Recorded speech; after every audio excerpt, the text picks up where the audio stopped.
হাজার আলাইহিস সালাম, ওনার জীবনী থেকে শিক্ষা হচ্ছে তাওয়াক্কুল আলাল্লাহ, বিপদে আপদে সবসময় ভরসা কার উপর? ওয়ামান ইয়াতাওয়াক্কাল আলাল্লাহি ফাহুয়া হাসবু, যে ব্যক্তি আল্লাহর উপর ভালো করে তাওয়াক্কুল করে একমাত্র আল্লাহই তার জন্য যথেষ্ট হয়ে যায়। সুবহানাল্লাহ, সুবহানাল্লাহ পড়ছেন? পড়েন সুবহানাল্লাহ। হাজার আলাইহিস সালাম, ওনার জীবনী থেকে শিক্ষা হচ্ছে আল্লাহর উপর তাওয়াক্কুল। সাইয়েদনা ইব্রাহিম আলাইহিস সালাম সাইয়্যিদাতুনা হাজারকে নিয়ে, দুধের বাচ্চা ইসমাইলকে নিয়ে মক্কার মরুজমিনের মাঝখানে রেখে আসলেন। মানুষ নাই, প্রাণী নাই, খাওয়ার পানি নাই, কোনো পশু পাখি নাই, আকাশের পাখিও নাই, কেউ নাই, একটা মাত্র পানির মশক। একটা মশকের ভেতরে সামান্য কিছু পানি। দুধের বাচ্চা ইসমাইলকে নিয়ে সাইয়্যিদাতুনা হাজার দাঁড়িয়ে রইলেন।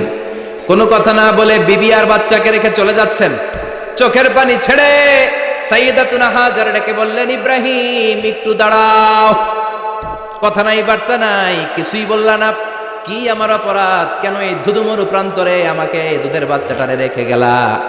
শুধু একটা কথাই জানতে চাইবো, এই যে আমাদেরকে রেখে পাষণ্ডের মতো তুমি চলে যাও, এটা কি তোমার নিজের ইচ্ছায় নাকি আল্লাহর ইচ্ছায়? সাইয়েদনা ইব্রাহিম কোনো কথা না বলে শুধু প্রশ্নের উত্তর দিলেন, বললেন আল্লাহর ইচ্ছায়। কার ইচ্ছায়? নবীরা নিজের ইচ্ছায় কিছু করে না, যেটাই করে করে কার ইচ্ছায়?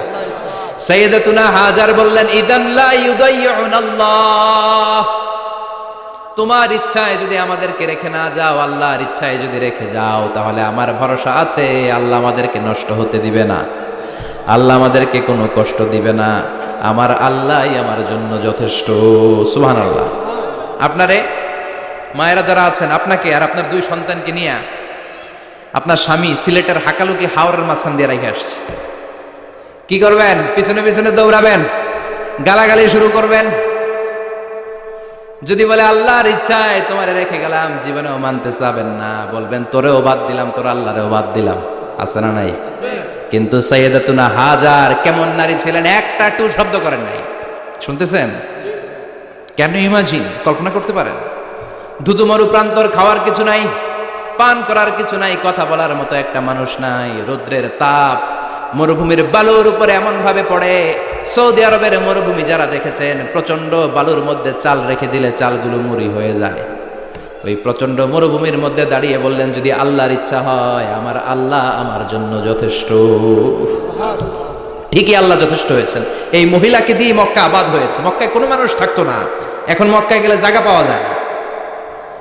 25 লক্ষ লোক আমরা হজ করেছি এবার। প্রতিদিন 3 লক্ষ 4 লক্ষ মসজিদুল হারামে একসাথে জামাত। জুমার নামাজের দিন 5 লক্ষ 7 লক্ষ 10 লক্ষ হয়ে যায়। এতগুলো মানুষ আগে ছিল না। সব হলো সাইয়্যিদাতুনা হাজারের ইমানের ফসল। সুবহানাল্লাহ। এই নারী এখানে থাকলেন আল্লাহর উপর ভরসা করে, ইমানের পরীক্ষা দিতে লাগলেন। একদিনের ব্যবধানে খাওয়ার পানির মশকের পানি শেষ।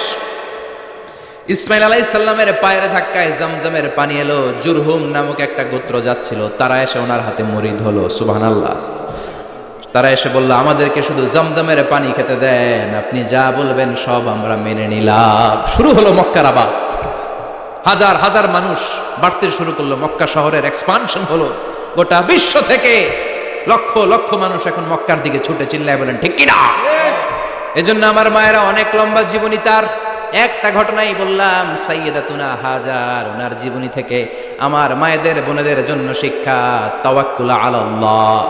বাঁচি আর মরি, সুস্থ থাকি আর অসুস্থ থাকি, বিপদে থাকি আর যেই কোনো সমস্যায় থাকি না কেন, ভরসা করতে হবে একজনের উপর। তিনি কে? আল্লাহর উপর যে ভরসার মতো ভরসা করতে জানে, আমার আল্লাহই তার জন্য যথেষ্ট। ঠিক কিনা? তাহলে হাজার থেকে আমার বোনদের জন্য শিক্ষা হচ্ছে, তাওয়াক্কুল করব আমরা কার উপরে? ভরসা রাখবো কার উপর? না নৌকার উপর, না ধানের শীষ, নাকি লাঙ্গল, নাকি দাড়িপাল্লা? ভরসা কার উপরে? সবসময় আত-তাওয়াক্কুল আলাল্লাহ, আল্লাহর উপর ভরসা করতে হবে আমার মায়েরা, আমার বোনেরা। 2 নম্বরে বলেছি কার কথা? আসিয়া রাদিয়াল্লাহু তাআলা আনহা আলাইহাস সালাম, ফেরাউনের স্ত্রী। এই মহিলা অনেক দামি মহিলা, মুসা আলাইহিস সালামের পালক মা। সুবহানাল্লাহ পড়েন। নিজের সন্তান ছিল না, সাইয়েদনা মুসা আলাইহিস সালামকে মায়ের মতো লালন পালন করেছেন। গোপনে গোপনে মুসা আলাইহিস সালামের উপর ঈমান এনেছেন, গোপনে গোপনে রাত্রিবেলা তাহাজ্জুদ পড়ে চোখের পানি ছেড়ে চাইতেন কার কাছে? ফেরাউনের বউ আর ফেরাউনের ফিনান্স মিনিস্টার, অর্থমন্ত্রীর বউ, দুইজন লুকিয়ে কালিমা পড়ে মুসলমান। ফেরাউন কিচ্ছু জানে না। সুবহানাল্লাহ। কি আল্লাহর খেলা! ফেরাউন লক্ষ লক্ষ বনী ইসরাইলের ছোট্ট বাচ্চাকে জবাই করেছে একটা বাচ্চাকে ঠেকানোর জন্য, নাম কি? মুসা। আর ফেরাউনের ঘরে আল্লাহ মুসাকে বড় করলেন। কোন সুবহানাল্লাহ! লুকিয়ে লুকিয়ে ঈমান আনলো। ফেরাউনের বউ আসিয়া, অর্থমন্ত্রীর বউ, দুইজন মিলে ফেরাউনের কাছে ঘটনা পৌঁছে গেল, খবর পৌঁছে গেল। ফেরাউন ডেকে পাঠালো।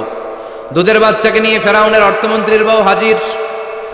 কুখ্যাত সন্ত্রাসী ফেরাউনের নিজের বউ আসিয়াও হাজির। ফেরাউন বলে, এক আল্লাহর উপর কুফরির ঘোষণা দে, আল্লাহকে ভুলে যা, আমার পায়ের সামনে সেজদা দে, আমি মাফ করে দেব। আসিয়ার এক কথা, জীবন যাবে কিন্তু ঈমান যাবে। ফেরাউনের অর্থমন্ত্রীর স্ত্রীরও এক কথা, যে আল্লাহর কাছে আমরা মাথা নত করেছি, পৃথিবীর কোন শক্তির কাছে ওই মাথা আর নত হতে পারে না। ফেরাউন বলল, তাই নাকি? দেখি তোদের ঈমানের পাওয়ার কত বড়। অর্ডার করলো, বিশাল বড় পাতিল নিয়ে আসো, কড়াই নিয়ে আসো, কড়াই ভর্তি তেল গরম করতে শুরু করো। টকবক টকবক করে কড়াইয়ের মধ্যে গরম তেল। ফেরাউন বলে, ও অর্থমন্ত্রীর স্ত্রী, তোমারে অনেক ভালো জানতাম, এখনই আমার পায়ের সামনে সেজদায় লুটিয়ে পড়ো, আল্লাহরে ছাড়ো, আমি তোরে ছেড়ে দেব। অর্থমন্ত্রীর বউ বলে, এত সোজা না। সুবহানাল্লাহ বলে। কি ঈমান?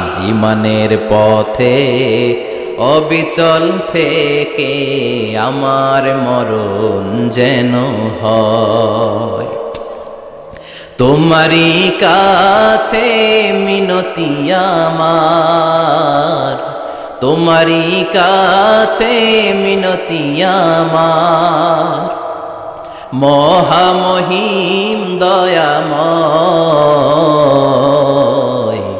ঈমানের পথে অবিচল থেকে আমার মরণ যেন হয়। পড়েন আমিন। আবার পড়েন আমিন।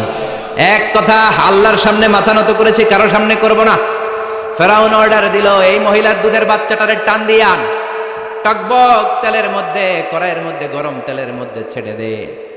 মায়ের চোখের সামনে দুধের বাচ্চাকে গরম তেলের মধ্যে ছাড়ে। হিসাবটা কি সহজ নাকি? কথা বলেন। চিৎকার দিয়ে মা কেঁদে ওঠে, ছেড়ে দাও। ফেরাউনের নির্দয় অন্তরে দয়া হয় না। দুধের বাচ্চাটারে তেলের মধ্যে ছেড়ে দেওয়ার পরে মুহূর্তের মধ্যে ছেলেটা রোস্ট হয়ে যায়। কিন্তু ছেলেটা হাত উঁচু করে ডেকে বলে, মা ভয় পেও না, তোমরা দেখো টকবগে কড়াইয়ের ভেতরে তেল, আসলে মা এটা আগুন না, এটা জান্নাতের বাগান। ও মা, ফেরাউনের দিকে তাকাস না রে মা, আমার মতো দৌড় দিয়ে তেলের মধ্যে ঝাঁপ দে। আল্লাহু আকবার। ফেরাউনের অর্থমন্ত্রীর বউয়ের ঈমান দ্বিগুণ হয়ে যায়, 3 গুণ হয়ে যায়। সে বলে, ফেরাউন, গোটা পৃথিবীটার এক পাশে করতে পারবি, কিন্তু আমার মাথাটা তোর পায়ের সামনে নোয়াতে পারবি? ফেরাউনের অর্থমন্ত্রীর ওই স্ত্রীকে বাচ্চার পরে ওই তেলের মধ্যে ঢেলে দেওয়া হলো। ওই মহিলাটাও রোস্ট হয়ে যায়। বাকি রইল ফেরাউনের বউ আসিয়া। কি নাম? আসিয়া কিন্তু দৃশ্যটা দেখেছে, চাক্ষুষ মৃত্যু দেখেছে দুইজনের। ফেরাউন বলে, আসিয়া, কত অন্তরঙ্গ সম্পর্ক আমাদের, আজীবন কত ভালোবাসা ছিল, কত খুনসুটি ছিল, কিন্তু আমার পায়ের মধ্যে সেজদা দিয়ে প্রমাণ কর তুই আমারে ভালোবাসিস। আসিয়ারও একই কথা, জীবন দিব কিন্তু ঈমান দিব না। ফেরাউন বলল, তোকেও আমি ছাড়বো না, তোকে আমি উলঙ্গ করব। হাজার হাজার মানুষের সামনে আসিয়ার কাপড় টেনে নেওয়া হলো, তক্তার মধ্যে শুইয়ে, তক্তার মধ্যে হাতে পায়ে পেরেক মারা হলো। হাতের এই পাশ দিয়ে পেরেক ঢুকে, ওই পাশ দিয়ে বেরোয়, তক্তার এ পাশ দিয়ে ঢুকে, ও পাশ দিয়ে বেরোয়, ফিনকে দিয়ে রক্ত বের করে। আসিয়া সহ্য করতে না পেরে ডেকে বলে, আল্লাহ, ফেরাউন থেকে তুমি আমারে বাঁচাও। এই দোয়াটা সূরাতুত তাহরিমে আল্লাহ সরাসরি কোট করেছেন, রব্বিবনিলি ইনদাকা বাইতান ফিল জান্নাহ, ও আল্লাহ মালিক, তোমার পাশে জান্নাতে একটা ঘর বানায়া দিও। এরকম একটা সঙ্গীত আছে না নাই? এই সঙ্গীতটা সরাসরি সূরাতুত তাহরিম আসিয়ার দোয়া থেকে কোট করা হয়েছে। পড়েন সুবহানাল্লাহ। মালিক তুমি জান্নাতে, তোমার পাশে আমায় একটি ঘর বানিয়ে দিও, একটি ঘর বানিয়ে দিও, সে বিভীষিকাময় মহাদিনে তোমার প্রতিবেশী করে নিও মালিক তুমি জান্নাতে তোমার পাশে আমায় একটি ঘর বানিয়ে দিও, একটি ঘর বানিয়ে দিও। আল্লাহু আকবার। সেই 5000 বছর আগের দোয়া আজও আমরা তাফসীর মাহফিলে গান বানিয়ে বলি। 5000 বছর আগের কথা আজও আমরা কোরআনের আয়াত হিসেবে পড়ি। আল্লাহু আকবার। কি মাকবুল হয়েছেন মহিলাটা আল্লাহর দরবারে। আল্লাহরে বললেন, আল্লাহ শুধু তোমার ইবাদতের কারণে আজকে আমার এমন দশা উলঙ্গ হওয়া লাগলো, আমার হাতে পায়ে পেরেক ঠোকা হলো, আল্লাহ এখন গরম তেলের মধ্যে ছেড়ে দেয়া হবে, তুমি বাঁচাও। আল্লাহ বললেন, জিব্রাইল আমার জান্নাতটারে আসিয়ার চোখের সামনে তুলে ধর। আমার আসিয়া দুনিয়ার বুকে থেকে এই জান্নাত দেখে দেখে আমার মেহমান হয়ে আমার কাছে আসবে। আসিয়াকেও গরম তেলের মধ্যে ফেলে দেয়া হলো।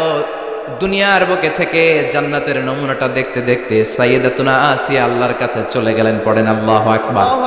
এজন্য ঈমানের পথে অবিচল থেকে আমার মরণ যেন হয়। পড়েন আমিন। তাহলে আসিয়ার জীবনী থেকে আমার মায়েদের জন্য শিক্ষা হলো, ঈমান ছাড়া যাবে না, বেঈমান হয়ে মরা যাবে না, মাজারে গিয়ে মুশরিকাদের কাতারে নাম তোলা যাবে। ওই মায়েরা ঈমান কেমন করে রক্ষা করবেন? ঈমান কত বড় দামি জিনিস। ঈমান একজন নারীর মর্যাদা আল্লাহর কাছে কত বাড়িয়ে তোলে। আসিয়ার জীবনে এই শিক্ষাটা আছে না নাই? কথা কন, বোঝা যায়? বোঝা যায়। তাহলে প্রথমে জানলাম কার কথা? হাজারের কথা। হাজারার জীবনী থেকে শিক্ষা ছিল তাওয়াক্কুল করতে হবে একজনের উপর, তিনি কে? আল্লাহ। আসিয়ার জীবনী থেকে আমরা কি শিখলাম? ঈমান রক্ষা করতে হবে। জীবন যাবে, ঈমান যাবে, জীবন যাবে, ঈমান যাবে। 3 নম্বরে মারিয়াম আলাইহিস সালাম, আজীব একটা মহিলা, স্বামী ছাড়া তার পেটের ভেতরে সন্তান দিয়েছে কে? আবার উনার নামে কোরআনে একটা সূরা দিয়েছে কে? কি নাম? সূরাতু মারিয়াম। কাফ হা ইয়া আইন সাদ, যিকরু রাহমাতি রাব্বিকা আবদাহু জাকারিয়া। আল্লাহু আকবার। কি সুন্দর সূরা, কি অন্তমিল, কি চমৎকার ঘটনার বর্ণনা। উনার নামেও সূরা, উনার ফ্যামিলির নামেও সূরা। উনার আব্বার নাম ইমরান, মায়ের নাম হান্না বিনতে ফাখুজ। উনাদের ফ্যামিলিটা আল্লাহর কাছে এত প্রিয়, আল্লাহর একটা সূরা দিলেন ইমরানের পরিবারের সূরা। কোন? সুবহানাল্লাহ।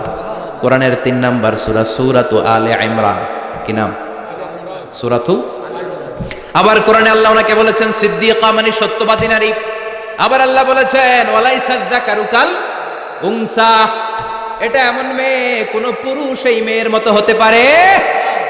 ওনার মা হান্না বললেন, আল্লাহ আমার পেটে ছেলে না মেয়ে আমি জানি না। যখন মারিয়াম পেটে, আল্লাহ ছেলে হোক মেয়ে হোক বাইতুল মুকাদ্দাসের খাদেম হিসেবে তুমি কবুল করে নাও। আমার পেটে যা আছে তোমার জন্য মানত করে দিলাম। কিন্তু ভূমিষ্ঠ করার পরে দেখে মাইয়া, ভূমিষ্ঠ করার পরে দেখে কি?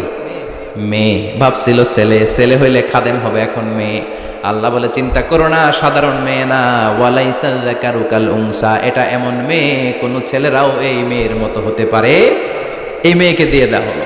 বাইতুল Maqdas, one of the major 3 mosques in Islam, ইসলামের সর্বশ্রেষ্ঠ 3টা মসজিদের একটা। এই বাইতুল মুকাদ্দাসের খাদেমা ছিল উনি।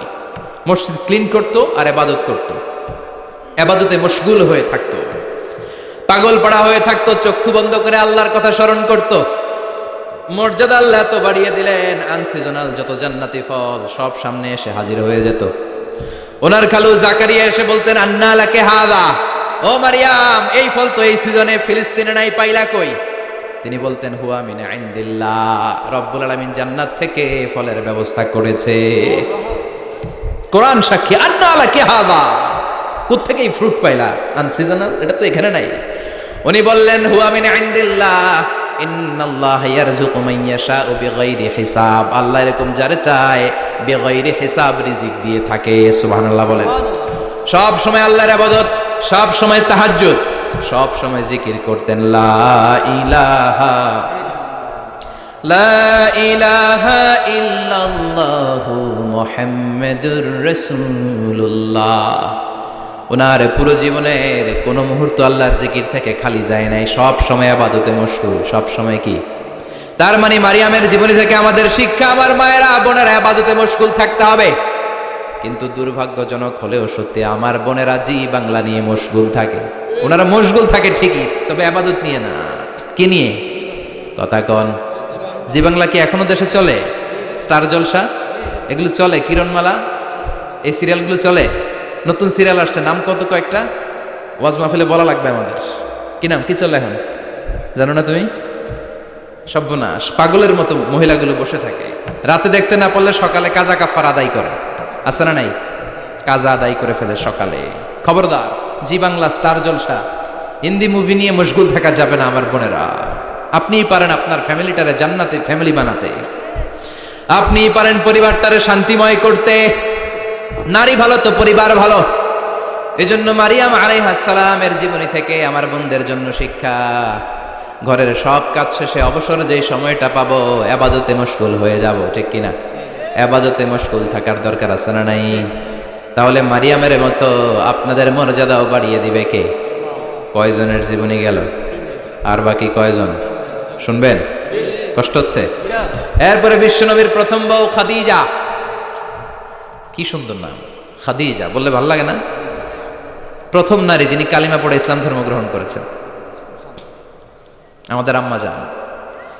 বিশ্বনবীর প্রথম বউ, 25 বছর বিশ্বনবীর সাথে সংসার করেছেন, 3 বছর বিশ্বনবীর সাথে জেল খেটেছেন, শিয়াবে আবি তালেবে। কেমন বউ? জামাইও জেলখানায়, বউ জেলখানায়। বিশ্বনবীর সবগুলো বাচ্চা সন্তান, ছেলে মেয়ে এই মহিলার গর্ভ থেকে এসেছে, একজন ছাড়া, ইব্রাহিম। ইব্রাহিম বিশ্বনবীর আরেক বউ মারিয়ার গর্ভে এসেছে, বাকি সব খাদিজার গর্ভে। এই যে আমরা ফাতেমা, বিশ্বনবীর কন্যার নাম কি? ফাতেমার মায়ের নাম কি? খাদিজা। সুবহানাল্লাহ। ফাতেমা, রুকাইয়া, উম্মে কুলসুম, জায়নাব, এই 4 জনের মাই খাদিজা। আবার আব্দুল্লাহ, কাসেম, এদের মায়ের নামও খাদিজা। বিশ্বনবীর সব সন্তান এসেছে খাদিজার পেট থেকে। বরকত বেশি না কম?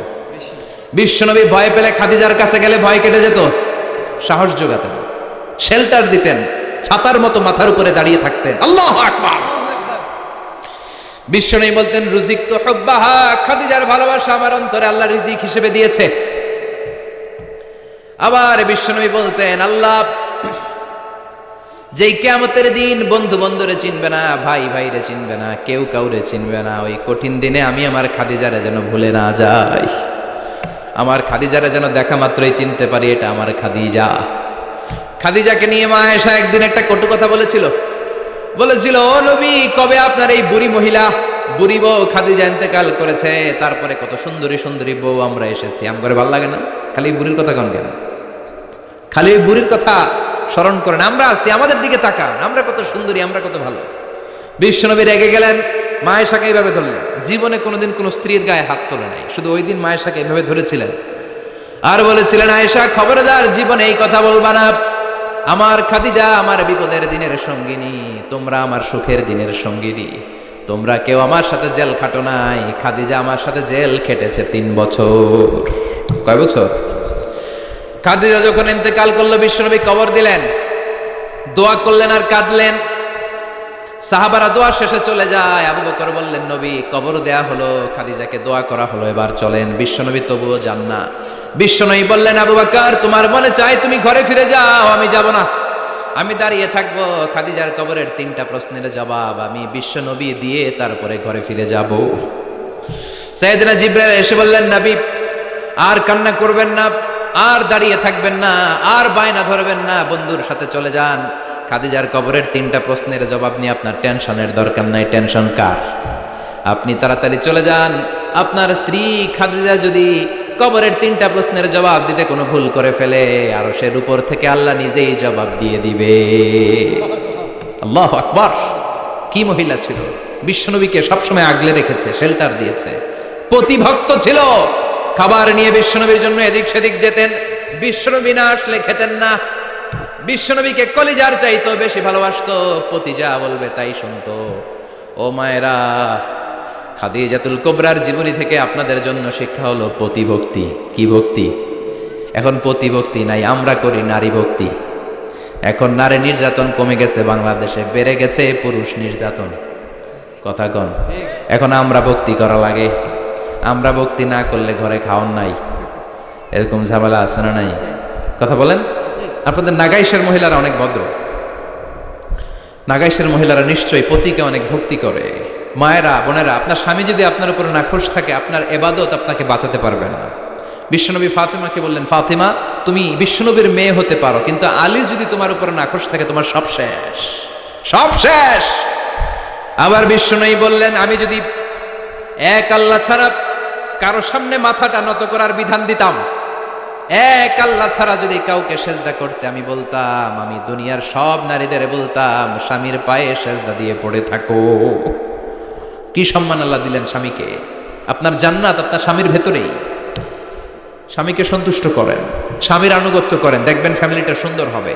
আর স্বামীরা স্ত্রীদেরকে ভালোবাসেন, স্ত্রীদেরকে ভালোবাসার গল্প শোনাবেন, দামি দামি শাড়ি কিনে দিবেন, তারপরে রাত্রিবেলা গান শোনাবেন।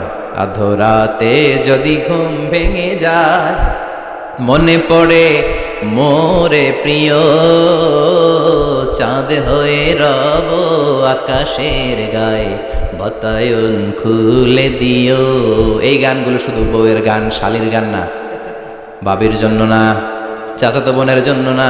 উল্টাপাল্টা জায়গায় করলে গুনাহ আছে না নাই? স্ত্রীর সাথে প্রেম নিবেদন করেন, ভালোবাসা নিবেদন করেন, সংসারটারে শান্তিপূর্ণ করে দিবে কে? তার মানে খাদিজাতুল কুবরার জীবনে থেকে শিক্ষা কি? বললা গেছি কি শিক্ষা? প্রতিভক্তি। কি ভক্তি?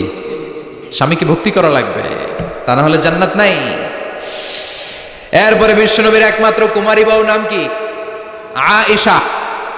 বিশ্বনবী বললেন, উরিতুকি ফিল মানামি সালাসা লায়াল। আয়েশা, বিয়ের আগে তোরে কিন্তু আমি 3 বার স্বপ্নে দেখছিলাম।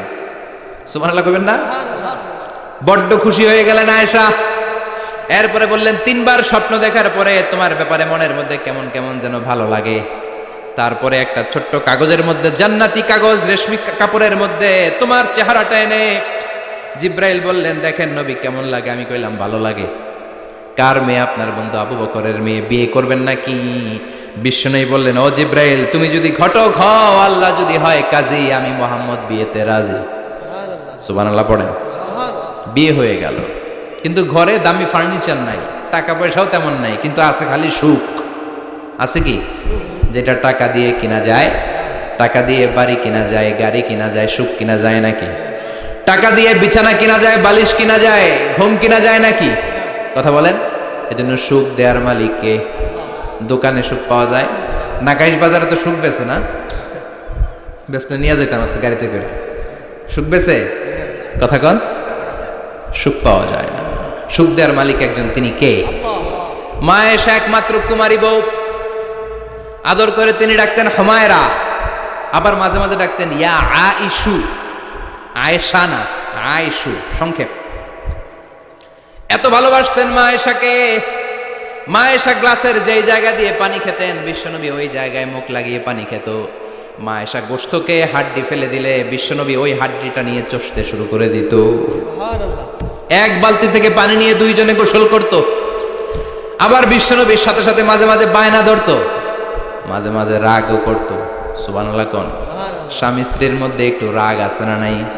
রাগ থাকলে ওইটারে আবার ভালোবাসায় পরিণত করে দেয় কে? রাগ না থাকলে ভালোবাসা তো ভালোবাসাই না। রাগ থাকতেই হবে, তাইলেই ভালোবাসার মর্ম বোঝা যায়। চিল্লায় বলেন ঠিক কিনা? ক্ষুধা না থাকলে খাবারের মর্যাদা বোঝা যায় না। সারাদিন পেট ভরা, খাওয়ার মজা বুঝবেন? ক্ষুধা, প্রচন্ড ক্ষুধা, তৃষ্ণার্ত, লেবুর শরবত পাইলে অমৃতের মতো লাগবে। প্রচন্ড ক্ষুধা, হাজি বিরিয়ানি পাইছেন 1 প্লেট, ইচ্ছে মতো খাবেন, কিন্তু পেট ভর্তি, হাজি বিরিয়ানি খাওয়া যাবে? এজন্য রাগ না থাকলে ভালোবাসা যে কত দামি, ভালোবাসা যে আল্লাহর পক্ষ থেকে কত বড় নেয়ামত বোঝা যায় না। মাঝে মাঝে মা আয়েশা রাগ করতেন। শুনতেছেন? বিশ্বনবী বলেন, আয়েশা কখন তুমি রাগ করো, কখন তুমি আমারে ভালোবাসো আমি বুঝি। সুবহানাল্লাহ পড়েন। মা আয়েশা বললেন, কেমনে বোঝেন? বিশ্বনবী বললেন, যখন তুমি রাগ করো তখন নামাজের পরে দোয়ার মধ্যে বলো, ও ইব্রাহিম আলাইহিস সালামের আল্লাহ, আপনি আমার উপর দয়া করেন। তার মানে তুমি রাগ করে আসো, আমার নাম নেও নাই। আর যখন আমার উপর খুশি থাকো, নামাজের পরে দোয়াতে বলো, মুহাম্মদ সাল্লাল্লাহু আলাইহি ওয়াসাল্লামের আল্লাহ, আপনি আমাদের উপর রহমত করেন। তার মানে খুশির সময় তুমি আমার নাম নাও, রেগে গেলে অন্য নবী দেওয়ার দোয়া সেরা দাও। রেগে গেলে আমার নামটা নাও না। মা আয়েশা বলে, নবী গো, আমি তো শুধু নামটাই মুখ দিয়ে নেই না, কিন্তু কলিজা থেকে তো আপনারে বাদ দিতে পারি না। আল্লাহু আকবার, কি ভালোবাসা। মা আয়েশা বলতেন, আমি যখন বিশ্বনবীর সাথে শীতের রাতে এক ল্যাপের নিচে ঘুমাতাম তখন জিব্রাইল অভিনাজিল করত। সুবহানাল্লাহ নাই? কোন স্ত্রীর সাথে অন্তরঙ্গ বসবাসের সময় কোরআনের অভিনাজিল হতো না। একমাত্র মা আয়েশার সাথে যখন এক বিছানার এক ল্যাপের নিচে দুইজন শুয়ে আছে, কোরআনের আয়াত নাজিল করছে কে? আবার মা আয়েশা বলতেন, আমার কারণে ও মুসলিম উম্মাহ তোমরা তায়াম্মুমের বিধান পেয়েছো, ফাতায়াম্মামু সাঈদান তাইয়্যিবা। মা আয়েশা একটা যুদ্ধে গিয়েছিলেন, যুদ্ধ থেকে ফেরার পথে মা আয়েশার গলার লকেট নাই। মাঝে মাঝে হয় না, মহিলা গলার লকেট পায় না, পুরা বাড়ি আগুন করে ফেলাইছে, লকেট নাই, লয়ে গেল রে, নিয়ে গেল রে, হারাইলাম রে। মা আয়েশারও লকেট নাই। লকেট হারানোর পরে মা আয়েশা কান্নাকাটি। বিষ্ণু বললেন, থামো। অনেকক্ষণ থামার পরে লকেট খুঁজে পায় না, সবাই খোঁজাখুঁজি, লকেট কই, লকেট কই, লকেট খুঁজে পায় না। ওদিক দিয়ে মাগরিবের নামাজের সময়ও শেষ, নামাজের সময় শেষ। আর যেই জায়গায় লকেট খোঁজার জন্য থামা হয়েছে ওই জায়গায় আবার পানি নাই, পানি সামনে, পানির দিকেও যেতে পারে না, লকেটও খুঁজে পায় না, নামাজও পড়া যায় না। সব সাহাবীরা মিছিল শুরু করছে, আবু বকর রে ধর ধর ধর, আবু বকর রে ধর। আবু বকরের মেয়ের কারণে নামাজ আমাদের চলে যাচ্ছে। সাইয়েদনা আবু বকর ঘটনা বেসামাল দেখে আয়েশার কাছে গেল, যে দেখে বিশ্বনবী মা আয়েশার কোলের মধ্যে ল্যাপের মধ্যে মাথা দিয়ে শুয়ে আছে। রাগের চোটে বুখারীর বর্ণনা, আঙ্গুল নিয়ে মা আয়েশার পেটের মধ্যে দিল এক খোঁচা। লকেট হারাইলি কেন ক? তোর জন্য বাইরে মিছিল চলে, তোর জন্য বাইরে সব সাহাবারা বলে নামাজ পড়তে হবে, সময় নাই। ও আবু বকর, আপনার মেয়ের কারণে এই কাণ্ড। খাসরা মানে কুমর। আবু বকর মা আয়েশার খাসরাতে এত জোরে গুতা মেরেছেন, মা আয়েশা বললেন, এই গুতার কারণে আমি অনেক দূরে চলে যাওয়ার কথা ছিল ব্যথার চোটে, কিন্তু যাই নাই, কারণ কোলে কে? কোলের মধ্যে বিশ্বনবীর মাথা, নড়ে গেলে বিশ্বনবীর ঘুম ভেঙে যাবে, ব্যথাটা হজম করেছি, নড়ি নাই। আল্লাহ তখন আয়াত নাজিল করলেন, ফালাম তাজিদু মাআন ফাতায়াম্মামু সাঈদান তাইয়্যিবা। ও সাহাবারা, মিছিল বন্ধ করো।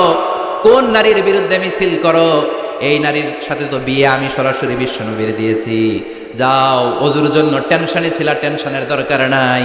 আয়েশার কারণে আজকে নতুন করে একটা বিধান দিলাম, আজ থেকে যদি অজুর পানি না পাওয়া যায়, বালুর মধ্যে 2 হাত বাড়ি মেরে তায়াম্মুম করো, নামাজ পড়ে নাও, কবুল করে নিবে কে?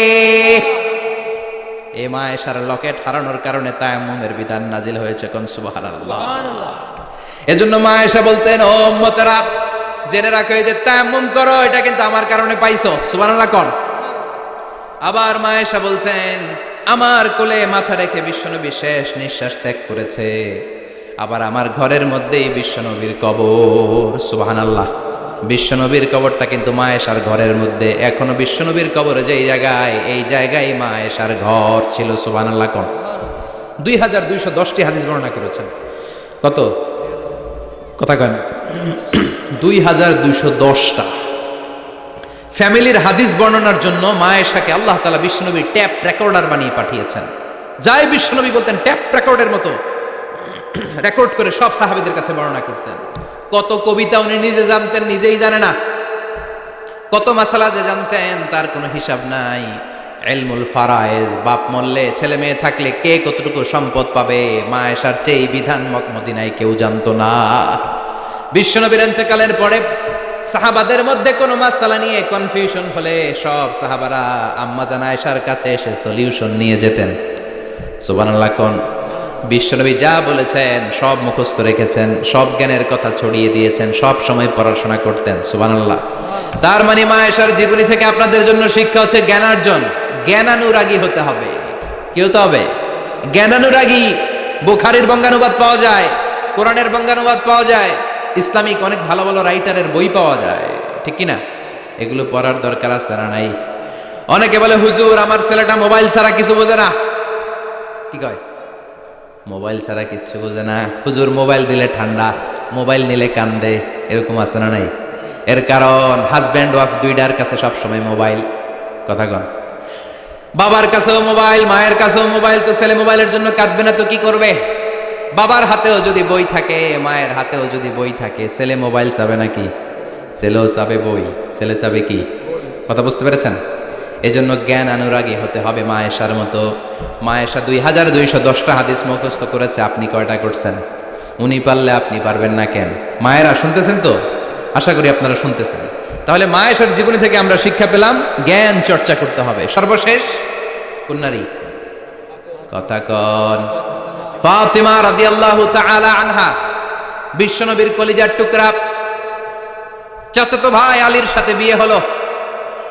আলী যখন প্রস্তাব দিল ফাতেমার কাছে, যে বলে, ও ফাতেমা রাজি আছো কিনা? চুপচাপ, কথা কয় না। বিশ্বনবী বুঝলেন রাজি, দুইজনকে বিয়ে পড়িয়ে দিলেন। বিয়ে পড়িয়ে দুইজনকে দাঁড় করিয়ে দিয়ে বিশ্বনবী ওযু করলেন। ওযু করার পরে সামান্য কিছু ওযুর পানি ছিল, আলীর মাথার মধ্যে ছিটিয়ে দিলেন, বরকতের পানি। সুবহানাল্লাহ কইবেন না? ওযু করে সাইয়েদনা আলীর মাথার মধ্যে ছিটিয়ে দিলেন আর দোয়া করে দিলেন, বারাকাল্লাহু লাকুমা ওয়া বারাকা আলাইকুমা ওয়া জামাআ বাইনাকুমা ফি খাইর। আল্লাহ তোমাদের দুইজনকে বরকত দিয়ে দাম্পত্য জীবন শুরু করার তৌফিক দান করুক। আবার দোয়া করলেন, আল্লাহুম্মা বারিক লাহুমা ফি বিনাইহিমা, ওদের সম্পর্কে বরকত দেন। ওয়া নাসালিহিমা শিবলিহিমা, ওদের গর্ভে যে সন্তান আসবে এগুলোর শ্রেষ্ঠ সন্তান বানান। 1 বছরের ব্যবধানে ঘরটাকে আলোকিত করে প্রথম সন্তানের জন্ম হাসান। সুবহানাল্লাহ। হাসান রে বিশ্বনবী এত আদর করেছেন, বিশ্বনবীর কাছ থেকে এত আদর কেউ কোনোদিন পায় নাই। হাসান রে বিশ্বনবী ডাকতেন লুকা। বুখারীর বর্ণনা। শব্দটা কি? লুকা মানে পিচ্ছি। ছোট বাচ্চাদেরকে আপনারা কি কন? আরে পিচ্ছি তো আমি কইছি, আপনারা কি কন? নাগাইশে কি বলেন? বাচ্চা বলেন, বাবু বলেন, আর কিছু কি বলেন? আর আর কিছু নাই। তাহলে এই যে বাবু পিচ্ছি, হ্যাঁ, এই বাবু পিচ্ছি আরবি হচ্ছে লুকা। বিশ্বনবী ফাতেমার ঘরে এসে বলতেন, আইনা লুকা, পিচ্ছিটা কই রে? আমার হাসান কই, আমার নানা ভাই কই? আর বিশ্বনবীর আওয়াজ শুনলে হাসান এসে বিশ্বনবীর কাঁধে। আল্লাহু আকবার। বিশ্বনবী বলতেন, ফাতেমা আমার কলিজার টুকরা, যে ফাতেমারে কষ্ট দেয় সে আমারে কষ্ট দেয়, ফাতেমারে আনন্দ দেয় মানে আমি বিশ্বনবীরে আনন্দ দেয়। এই ফাতেমা সব সময় পর্দায় থাকতেন, দিনের বেলা বেরোতেন না, সারা দিনে টয়লেট করতেন একবার, সেটাও করতেন রাত্রে, যাতে দিনের বেলা কেউ তারে না দেখে। কি ব্যালেন্স লাইফ, কি ব্যালেন্স লাইফ! রাতে একবার টয়লেটে যাওয়া মানে কি সারাদিন খাওয়া দাওয়া এরকম ব্যালেন্স করে করতেন। কেউ দেখতে পারে নাই ওনারে কেমন ছিল, কেউই জানতো না। এমন ভাবে চলাফেরা করত, কোনো পুরুষদের সামনে দিয়ে কখনো যেতেন না। এজন্য ইন্তেকালের আগে আলীকে বললেন, আলী, বিশ্বনবীর ওসিয়ত অনুযায়ী কিছুদিন পরে আমি আমার বাবার সাথে সাক্ষাৎ করব। ইন্তেকালের সময় বেশি লোক আমার জানাজাতে আসার দরকার নাই, নিজেরা দোয়া করে দিলে চলবে। আর আমার জানাজার খাটিয়ার উপর দিয়ে বিশাল একটা বোরকা দিয়ে দিও। এটার আরবিতে বলে নাউশ। কি বলে? এই প্রথম কোন নারী তার খাটিয়ার উপরে নাউশ ব্যবহার করেছে, জন্য এটাকে বলে সুন্নাতু ফাতিমা, ফাতেমার সুন্নাত। সাইয়েদাতুনা ফাতেমার আগে কেউ জানাজার খাটিয়াতে নাউশ ব্যবহার করে নাই। আল্লাহু আকবার। আলীকে বলে গেলেন, আলী, অল্প কয়েকজন পুরুষ নিয়ে জানাজা দিও, বেশি মানুষের কাছে আমার নিও না। দুনিয়ার বুকে আমি লুকিয়ে লুকিয়ে চলতাম, মরার পরে লুকিয়ে লুকিয়ে আল্লাহর কাছে চলে যেতে চাই, পুরুষদের সামনে আমার নিও না। ও মা, এই ফাতেমার জীবনী থেকে আপনার জন্য শিক্ষা হলো পর্দা। সব সময় পর্দাটা দেহে থাকার দরকার আছে না নাই? রাজি আছেন তো? তাহলে এই 6 জন নারীর জীবনে যদি আমার মায়েরা